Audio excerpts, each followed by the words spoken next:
Hello students, हम previous lecture में discuss कर चुके हैं studies of major tribes in India, जिसमें हमने जो हमारे इंडिया के दो मोस्ट लार्जेस्ट या फिर आप ये कह सकते हो जो सबसे बड़ी जो ट्राइब है उनके बारे में बात की थी। जो गोंड ट्राइब थी उनके बारे में और जो भील ट्राइब थी उनके बारे में। आज हम अदर जो मेजर ट्राइब्स हैं उनके बारे में बात करेंगे। तो सबसे पहले हम बात करेंगे संथाल के बारे में, क्योंकि संथाल जो ट्राइब है वो गोंड और भील के बाद में भारत की थर्ड लार्जेस्ट ट्राइब है।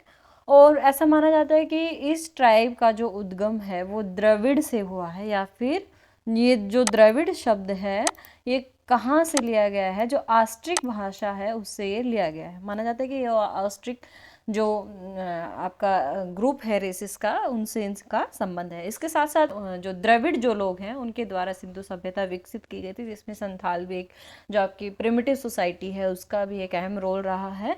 इसके साथ साथ हम इसके लोकेशन की अगर बात करें तो ये राजमहल की जो पहाड़ियाँ हैं वहाँ पर पाई जाती हैं। बिहार, उड़ीसा, पश्चिम बंगाल, झारखंड और त्रिपुरा, यहाँ पर ये क्या है, इनका निवास मिलता है, संथाल जो आपकी जनजाति है उसका।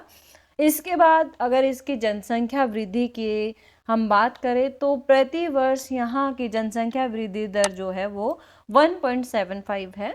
इसके बाद यहाँ व्यवसाय की बात करें तो ये ट्राइब क्या है, अभी घुमंतु प्रकार की नहीं रही है, और न ही यहाँ पर क्या है जो संग्रहण है या फिर प्राइमरी एक्टिविटी में जो बोला जाता है बर्न एंड स्लैश एग्रीकल्चर होगा, तो यहाँ पर ऐसा नहीं है। यहाँ पर कृषक रहते हैं या फिर स्थायी कृषि यहाँ पे की जाती है, हंटिंग की जाती है, आज भी यहाँ पे मत्स्यन करते हैं ये लोग, और संग्रहण का काम ये करते हैं।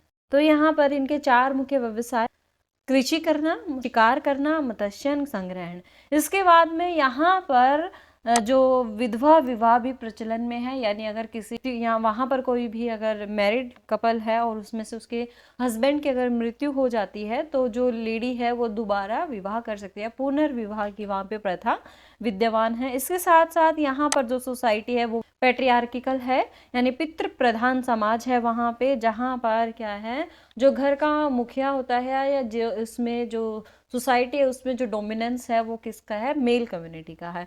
इसके बाद यहाँ पर जो त्योहारों की बात करें तो यहाँ पर एक वर्मा त्योहार होता है, जो एकमात्र ऐसा त्योहार है जिसमें सारी महिलाएं जो हैं उसमें पार्टिसिपेट करती हैं। इसके बाद यहाँ पे रक्षाबंधन होता है, यहाँ पे सोहराई होता है, और ये लोग क्या हैं, बड़े जीववादी होते हैं, यानी हर किसी में जीवन है, या फिर जो जीव जंतु हैं, पेड़ पौधे हैं, इनसे इनका काफ़ी लगाव होता है, तो ये जीववादी अप्रोच रखते हैं। इसके बाद क्या है, ये सबसे बड़ी जो शक्ति है या देवता एक तरीके से आप कह सकते हो, एक जो आप पावर जो मानते हैं सबसे पावरफुल वहाँ पे, तो वो किसको मानते हैं, चांदो को मानते हैं। और चांदो यहाँ पे क्या है, चांदो ये लोग चांद को कहते हैं। इसके बाद इनका एक ग्राम देवता होता है, और ग्राम देवता को वो जाहिर एरा कहते हैं। इसके बाद हम बात करते हैं नागा ट्राइब की, काफ़ी इंपॉर्टेंट ट्राइब है। नागा जो शब्द है ये बेसिकली आपके जो नागालैंड है वहाँ से इसका ओरिजिन हुआ है, और ये नागालैंड में ही पाई जाती है मुख्य रूप से, और ये भारत की उत्तर पूर्वी भाग की सबसे प्रमुख जनजाति है। इसके बाद सांस्कृतिक केंद्र की हम बात करें या कल्चरल जो इनका सेंटर है उसकी बात करें तो इसका सेंटर नागालैंड ही है। इसके साथ साथ ये जो इसके जो एडजॉइनिंग एरियाज है या फिर इसके आसपास के जो क्षेत्र हैं उसमें मणिपुर हो गया, असम हो गया, मेघालय हो गया, तो इनमें भी ये पाई जाती है। इसके बाद ये लोग क्या है, गांव को काफ़ी अलग तरीके से बनाते हैं, या ये कहें कि सुरक्षा की दृष्टि से ये लोग क्या करते हैं, जो रिजिस होती हैं या जो कटक होती है उसके ऊपर अपने गांव को बसाते हैं। यानी आपने माउंटेनियस एरिया देखे होंगे, तो माउंटेनियस एरिया पे जो ये कटके होती हैं इस कटक के ऊपर ये अपने घर बसाते हैं, और वो भी किसके लिए, सुरक्षा दृष्टि से, कि कोई भी कल को यहाँ पर दूसरी कम्युनिटी के लोग या कोई भी इन पर हमला करे तो ये अपने आप को बचा सके या फिर उनका गांव सुरक्षित रहे। इसके बाद हम बात करते हैं यहाँ पर कृषि की, तो ये लोग टेरेस स्लोपिंग एग्रीकल्चर यहाँ पर फेमस है, यानी सीढ़ीनुमा खेत यहाँ पर पाए जाते हैं, और ये लोग एग्रीकल्चर जो करते हैं वो बर्न एंड स्लैश एग्रीकल्चर करते हैं या फिर स्थानांतरित कृषि करते हैं। यानी एक आप लोगों को ध्यान भी रखना है कि बर्न एंड स्लैश एग्रीकल्चर क्या है। बर्न एंड स्लैश, इसके नाम से ही समझ आ जाता है कि क्या करते हैं आदिवासी जो लोग हैं, एक टाइम पीरियड में एक क्षेत्र को पेड़ पौधों को काट देते हैं या फिर क्या करते हैं वहीं पर उनको जला देते हैं और उसकी जो राख बचती है वो उस मिट्टी में मिला देते हैं और उसके बाद वहां पर 4-5 सालों के लिए खेती करते हैं। जब उससे उपज देना कम हो जाती है तो इस एरिया को छोड़कर वो फिर से क्या करते हैं, दूसरा एरिया इसी प्रकार से क्या करते हैं, तैयार करते हैं। इसको क्या करेंगे, काटेंगे या फिर जलाएंगे। जलाने के बाद इसकी राख को इसी में यूज करेंगे और 4-5 साल यहाँ पर खेती करेंगे, फिर इसको छोड़कर आगे बढ़ जाएंगे। तो इसको क्या कहा जाता है, शिफ्टिंग एग्रीकल्चर कहा जाता है या फिर स्थानांतरित कृषि कहा जाता है। और आप लोगों को ये भी ध्यान रखना है, काफी बार जो यूजीसी नेट है या फिर जो आपका सीयूईटी एग्जाम होता है या फिर कोई भी कॉम्पिटिटिव एग्जाम होता है तो उसमें स्थानांतरित कृषि को कंट्री वाइज क्या क्या कहा जाता है ये भी पूछ लिया जाता है। जैसे लद्दाख जो है वो इंडोनेशिया में बोला जाता है लद्दाख शिफ्टिंग एग्रीकल्चर को या फिर स्थानांतरित कृषि को। उत्तरी भारत जो है इसमें इसको क्या बोला जाता है, झूमिंग या फिर झूम कृषि कहा जाता है। इसके साथ साथ अगर हम बात करें कि गोंड जनजाति की, जैसे मैंने प्रीवियस लेक्चर में भी बताया था, तो गोंड जनजाति जो है शिफ्टिंग एग्रीकल्चर को पेराडा के नाम से जानती है। आप लोगों को ध्यान रखना है कि कौन सी कंट्री में क्या नाम दिया जाता है और इंडिया में कौन कौन सी ट्राइब शिफ्टिंग एग्रीकल्चर को किस किस नाम से जानती है। इसके बाद हम बात करते हैं मोरंग की। मोरंग यहाँ का एक क्या है, सामुदायिक शयनशाला, यानी सोने के लिए एक जो घर बनाया जाता है। इसमें सिर्फ कौन लोग रहते हैं, सिर्फ युवा क्लब यहाँ पे पाए जाते हैं। यानी क्या करते हैं, थोड़े टाइम बाद जब युवा लोग वहाँ पर हो जाते हैं, मेल हो चाहे वो फीमेल हो, तो वो लोग अपने घर को छोड़कर इन शयनशालाओं में रहना शुरू कर दें। तो इसको क्या कहा जाता है, सामुदायिक शयनशाला कहा जाता है या फिर युवा क्लब इनको बोला जाता है। इसके बाद आता है कृषि। यहाँ पर कृषि किस किस तरह की जाती है, यहाँ पे धान बोया जाता है, दलहन सब्जियां बोई जाती है और कपास यहाँ पर बोई जाती है। इसके बाद ये लोग जो है हस्तकला में काफ़ी निपुण होते हैं और अनेकता में एकता को ये काफ़ी प्रमोट करते हैं, यानी सामाजिक संगठन में ये काफ़ी बिलीव करते हैं।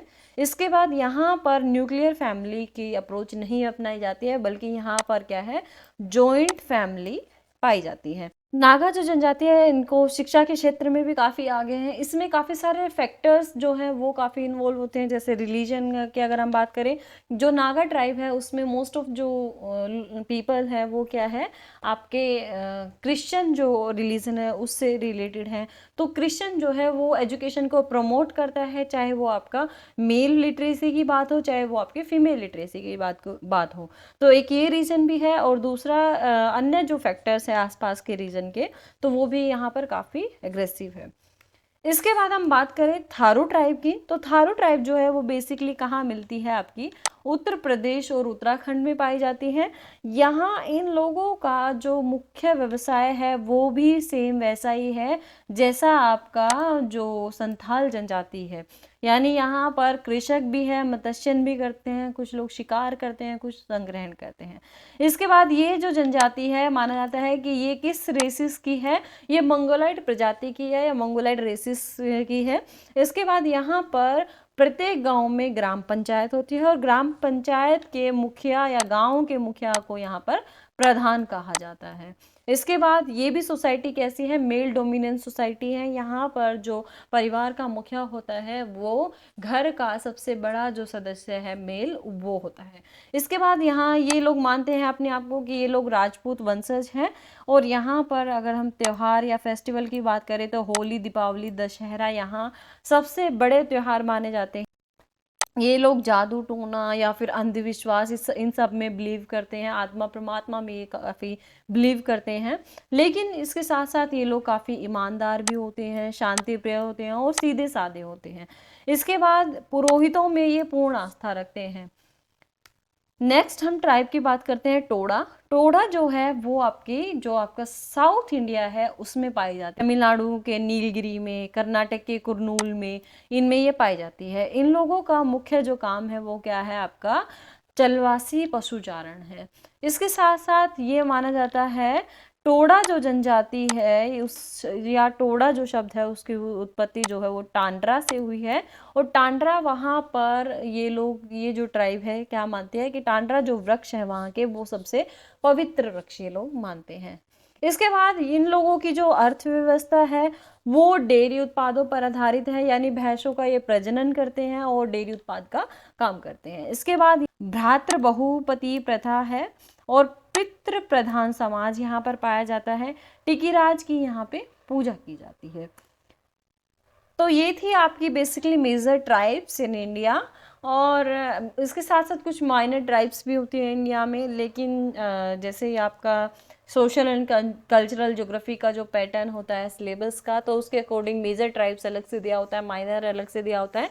तो अभी तक मैंने आपके साथ मेजर ट्राइब्स डिस्कस की है। अभी जो छोटी छोटी जो और ट्राइब्स है, जैसे आपकी गारो खासी जयंतिया है, उन पहाड़ियों के नाम से वहाँ पे छोटी छोटी जनजातियाँ पाई जाती हैं।